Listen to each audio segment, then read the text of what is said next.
போடுறா வெடிய ஆடுற ஆட்டத்தை அரைஞ்சிருவேன். அவர் போறது ஒரு பயணம், இதுக்கு வந்து பில்டப் டான்ஸ் வேற. அணிலு அவ்வளவுதான் உனக்கு. ஏங்க எல்லாருமே சுற்றுப்பயணத்துல தாங்க ஸ்டார்ட் பண்ணுவாங்க அவங்க கொள்கைகளை. ஓகே, தேவையில்லாத வரத்துக்கு முன்னாடியே எல்லாரையும் கலாய்ச்சிருக்காரு. இப்ப உங்க பண்ணையூர் பண்ணையார் என்ன பண்ணிருக்காரு, 10 கோடியில செலவு பண்ணி பஸ் வாங்கி வச்சிருக்காரு. எதுக்குன்னு கேக்குறேன். சுற்றுப்பயணம் ஓரளவுக்கு அப்படியே ஏடா சுற்றுப்பயணம் என்னடா, அங்க போய் மக்களை சந்திச்சு மக்களோட குறைகள் கூடாது. திடீர்னு ஒண்ணுக்கு வந்துச்சு, அதுக்கெல்லாம் என்ன பண்றேன், அதுக்கேத்த மாதிரி கேரவான் செட் பண்ணி தானே போகணும். நீ என்ன பட ஷூட்டிங்கா போற, கேரவான் செட் பண்ணிட்டு 10 கோடியில பஸ் வாங்கியிருக்காங்க. வயிற்று வச்சு 10 கோடி அப்பு அந்த மாதிரி இருக்கு. அதுல வந்து சாப்பிடுறதுக்கு, தூங்குறதுக்கு, ரெஸ்ட் எடுக்கிறதுக்கு எல்லா வசதிகளும் அதுல இருக்காமா. இவர் அலைக்காத ஹைட்ராலஜில எப்படி இபிஎஸ் வந்து மேலே ஏறி பேசாரோ அதே செட்டப்ல அதே மாதிரி காப்பி அடிச்சு வச்சிருக்காங்க இவங்க. இதுக்கு எதுக்கு வெள்ளையும் சொல்லியுமே தெரியும். அதாவது இவர் நடிக்கக்கூடிய படங்களை தான் டைரக்டர்ஸ் வந்து மத்த மொழிகளை பார்த்து காப்பி அடிச்சாருன்னு பார்த்தா, அரசியல்ல கூட மத்தவங்களை பார்த்து காப்பி அடிச்சுதான் இவர் அரசியல் பண்ண போறாரு. ஒரு கம்ஃபர்டபுளா இருக்குமா, ஒரு 10 கோடி காப்பி அடிக்கிறதா, அவங்க 30 கோடி தான் வாட்சே வாங்குறாங்கம்மா.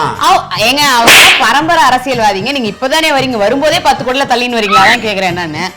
சரி, ஓரளவுக்கு சேஃபா போயிட்டு வர வேண்டியது. சரி, இவ்வளவு செலவு பண்ணி நீ வர, அதெல்லாம் ஓகே தான். என்னதான் இருந்தாலும் காலைல 10 மணிக்கு சுற்றுப்பயணத்தை ஆரம்பிச்சு 6 மணிக்கெல்லாம் முடிக்கிறியா? ஏன் 6 மணிக்கு மேல மாலை கண்ணுவாயா உனக்கு?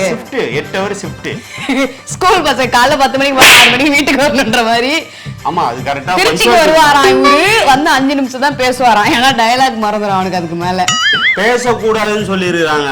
இல்லைன்னா பேப்பரை பார்க்காம இல்லனா அங்கிள் விஜய் 236 தொகுதி நான் தான், அதானே உங்க கதை. ஏங்க டயலாக் பாத்துருக்கீங்களா? உங்க ஏரியா, எங்க ஏரியா, அந்த இடம், இந்த இடம், எல்லா இடத்துலயும் அதெல்லாம் பேப்பர் பார்த்தா படிச்சிருந்தாங்க. ஆமா, ஆல்ரெடி கில்லி படத்துல பார்த்து படிச்சதா இங்க ஒப்புச்சுக்கிட்டு இருக்கேன். சரி, இப்ப ஒரு என்னத்துக்காக வந்து இந்த மாதிரி மக்கள் சந்திக்க போற 5 நிமிஷத்துல என்ன பேசுவாரு, என்ன மக்களோட குறையில கேட்பாரு, இதுக்கு ஒரு அறிக்கை வர கொள்கைகளை ஃபுல்லா கொட்டி தீர்க்க வேண்டியதுதான். சரி, எதுக்கு நீங்க அறிக்கை வந்திருக்கீங்க? அதாவது முன்னெல்லாம் அந்த ராணுவத்துக்கு எல்லாம் போறவங்க, அதாவது போர் நடக்குது இல்ல ராஜாக்கெல்லாம் போர் நடக்குது, என்ன பண்ணுவாங்கன்னா பெண்கள் எல்லாரும் வீட்லயே இருங்க, கர்ப்பிணி பெண்கள் எல்லாம் வீட்லயே உட்காருங்க, யாருமே வராதீங்க அப்படிம்பாங்க. அதே மாதிரி இவரோட அந்த பயணத்துக்கு வந்து மாசமா இருக்கவங்க, வயசு பொண்ணுங்க எல்லாரும் வீட்லயே இருங்க, வீட்டுல இருந்து அவங்க எல்லாரும் வீட்லயே உட்காந்து டிவிலே பாக்கணும், யாரும் வரக்கூடாதுன்றாங்க. இவர் அந்த சின்ன வண்டியில போனாலே இந்த என்ன பண்ணுவாங்க, அணில் எல்லாம் என்ன பண்ணுவோம், மரத்து மேல ஏறும், அந்த பஸ் மேல ஏறும், இல்லாத அராஜகம் எல்லாம் பண்ணும். இப்ப தாய் நல்லா ஒரு பெரிய வண்டியோட கொண்டு வராரு. ஏன் ஃபுல் ப்ரொடக்ஷன் முன்னாடி பின்னாடி ஏறினா என்ன பண்ணுவீங்க? ஃபுல் ப்ரொடக்ஷன் போட்டாச்சு. ஓகே, புடிச்சு தள்ளி விட வேண்டியது. யாருனாலும் புடிச்சு தள்ளி விடுற மாதிரி பிளான் பண்ணியாச்சு. முடிஞ்சு அவ்வளவு. இந்த பஸ்ஸுக்கு முதல்ல எனக்கு இன்னொரு பஸ் ஞாபகம் வருது. எது? இந்த திருடி போயிட்டு அதான் கோயம்பேடுல இருந்து திருத்தணி போறதுக்காக ஒரு பஸ் நிப்பாட்டி வச்சிருக்காங்க. சரியா, பஸ் நேரத்துக்கு எடுக்கலையா என்ன கன்றாவின்னு நமக்கு தெரியல. அங்க இருந்த பஸ்ஸ ஒரு நல்ல திறமையான திருடன், அதுவும் திமுக திருடனாவா இருப்பான் தெரிஞ்சு, அவன் எடுத்துட்டு போயிட்டு நெல்லூர்ல கொண்டு போய் வண்டி நிப்பாட்டி வச்சிருக்கான். அதாவது இவங்க ஊர் தானே. அதான் ஆடு திருடி பாத்திருக்கேன், மாடு திருடி பாத்திருக்கேன், பஸ்ஸுக்குள்ள மனுஷனை கடத்தி கூட பாத்திருக்கேன். ஆனா பஸ்ஸே திருடுறதெல்லாம் அந்த திமுக மட்டும் தான். அப்படி இப்படின்னு பார்த்தா ஊப்பியா தானே இருப்பாங்க, எல்லாம் உடன்பிறப்பா தான் இருப்பாங்க. அதனாலதான் கேஸ் வந்து பெரிய அளவுல இது பண்ணவே இல்லை. பத்தியா கம்முன்னு மூடி மறைச்சிட்டாங்க. ஏன் இந்த மாதிரி கிளம்புறாங்க? இன்னொரு பஸ் வேற இருக்கு, சிக்கி இருக்கு நமக்கு. உங்க மாண்புமிகு முதலமைச்சர் என்ன பண்ணிருக்காரு, மாண்புமிகு ஒரு ட்வீட் ஒண்ணு போட்டிருக்காரு. என்னவா இருக்கும்? என்னன்னா புத்திசாலியாச்சு, தெளிவால போடுவாரு.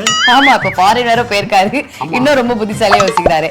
என்ன சொல்லிருக்காருன்னா, இந்த மாதிரி ஸ்கூல் படிக்கிற பொண்ணுங்க பசங்க, ஸ்கூல் படிக்கிற ஸ்டூடெண்ட்ஸ்க்காகவே நாங்க வந்து பஸ் விட்டுருக்கோம், அவங்கள பிக்கப் பண்ணிட்டு அவங்கள டிராப் பண்றதுக்காக மட்டுமே. அதாவது ஒரு சின்ன இதே மாதிரி ஷாக்கு தான் எனக்கு இருந்துச்சு.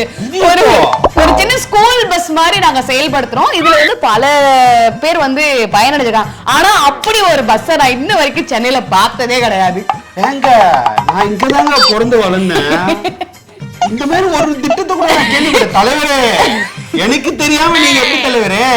காலகாலமா நான் உங்க கூட சுத்திட்டு இருக்கேன். இந்த திட்டம் அவருக்கே தெரியாது. இன்னைக்கு அவர் போடும் போது அவரே ஞாபகம் வந்திருக்கும் அவருக்கு. தலைவர் வேற என்ன புதுசா எழுதி கொடுத்துறாங்களா அப்படின்னு கேட்டு தலைவரே கண்டென்ட் ரைட்டர் மாத்திருக்காரு போல இருக்கு. நானே பயந்துட்டு என்ன பண்ணேன், தஞ்சாவூர்ல இருக்க நம்ம அக்காவுக்கு போன் பண்ணி, ஏக்கா இந்த மாதிரி பஸ் விட்டாங்கண்டே, உன் பிள்ளையா தான் போதான் கேட்டேன். ஏண்டி அறிவு கடை கூப, இவங்க போட்ட ரோட்ல ஸ்கூல் பஸ்ஸே வரமாட்டேங்குது, இதுல இவங்க பஸ் வேற வருமா அப்படின்னு அதற்காக கழுவி ஊத்தின்னு போனை வச்சிருச்சு. இல்ல இதெல்லாம் தெரிஞ்சுதானா எங்க அப்பா சின்ன வயசுல ரிச்சார்ட் அமைச்சாரு. இல்ல பஸ்ல ஸ்டாலின் பஸ் வச்சிருப்பாரா? ஒருவேளை எனக்கு தெரியாம போயிடுச்சான்னு நான் தீர விசாரிக்கிறேன் தலைவரே. கண்டிப்பா இது ஏதாவது ஒரு ஊப்பிங்க பாத்துக்கிட்டு தான் இருப்பீங்க. அப்படி ஒரு பஸ் எங்கனாவது தமிழ்நாடுல சுத்துச்சு அப்படின்னு நீங்க ஆதாரத்தோட நிரூபிச்சிட்டீங்க. ஹிந்துல ஆர்டிகல் வேற போட்டிருக்காங்க, இல்ல இவ்வளவு பேர் பயனடைஞ்சிருக்காங்கன்னு. காசு கொடுத்தா என்ன வேணாலும் கூவானுங்க போல.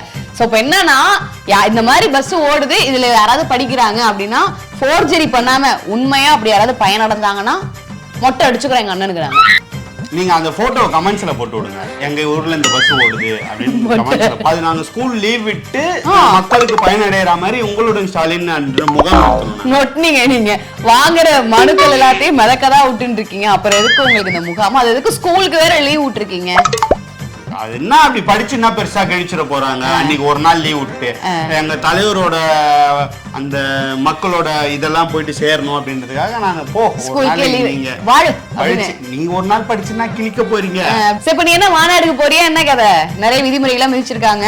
அவர் என்ன சொல்லிருக்காரு, மரத்து மேல எல்லாம் யாரும் ஏறக்கூடாது, வண்டி மேல யாரும் குதிக்க கூடாது, கரகாட்டம் வைக்க கூடாது, வான வேடிக்கை நடக்க கூடாது, வெடி வெடிக்கூடாதுன்னு இருக்காரு. 800 குடும்பம் இருக்க வேண்டிய இடத்துல 35 ஃபார்ம் கொடுத்திருக்காங்க உங்களோட ஸ்டாலின். அத நான் விநியோகம் பண்ணணும். அதுவே எனக்கு பயங்கர டைம் ஆகுது. 800 குடும்பம் இருக்க இடத்துல 35 கொடுத்திருக்காங்க. அத நான் போயிட்டு விநியோகம் பண்ணணும். 200 ரூபாய் வாங்கியா நிக்கி இல்லையா? 200 ரூபாய் வந்துச்சா இல்லையா? நாளைக்கு 1000 ரூபாய் தருவாங்க. 1000 தராங்க. சரி ஓகே போவா. நான் கூட டிவி கேமரா எவ்வளவுன்னு கேட்டேன். 1500 ரூபாய் நானுங்க போலான்னு இருக்கு வேற கெட்டப்ல. போயிட்டு நாளைக்கு என்னன்னு பாப்போம்.